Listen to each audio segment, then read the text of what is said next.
Today we are reading chapter 10 of the Gospel of John in our Bible reading challenge for July. And have almost read halfway through the Gospel of John. And there's a real escalation of events happening, especially in terms of how the Gospel is structured.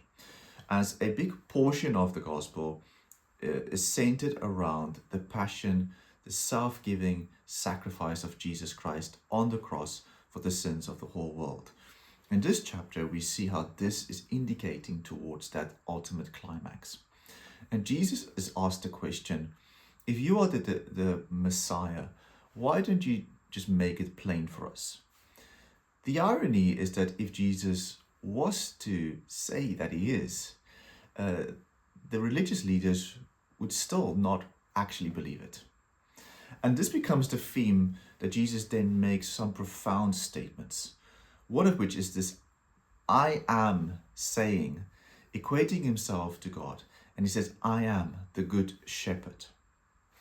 Because in the Old Testament, leaders of the nation were seen as shepherds, those who would lead the people of God collectively as one flock. How God sees people as a unity, as one group of people, ultimately as the one that he wants to be in relationship with as one people. Those who live in harmony with one another. Those who then live in harmony with God and with creation and with others. So here we know that Jesus is saying that God is ultimately the best leader that you can ever have.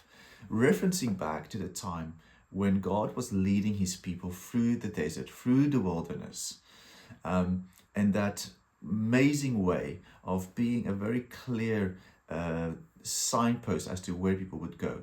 A pillar of cloud by day and a pillar of fire by night.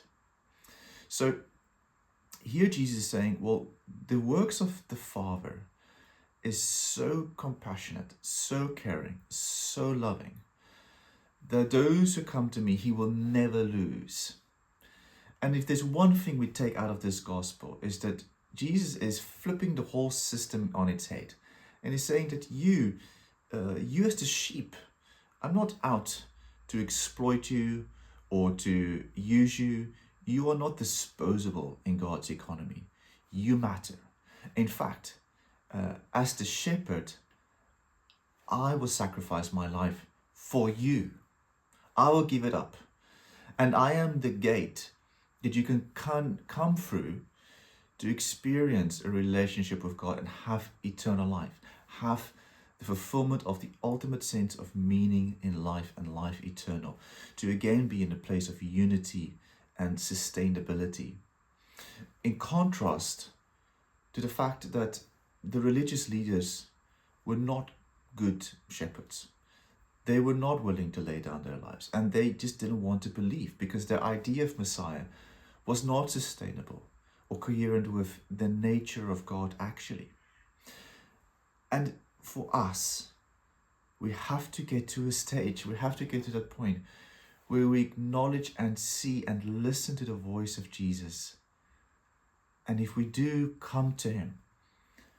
Because just experience the amazing and profound love that he has for you, that he's willing to lay down his life for you. And so come to him. And today, as you read this chapter, follow his voice. And what is it that you want from him? What would you want to experience from him? And coming into a place where his love is just so overwhelming and relentless for you.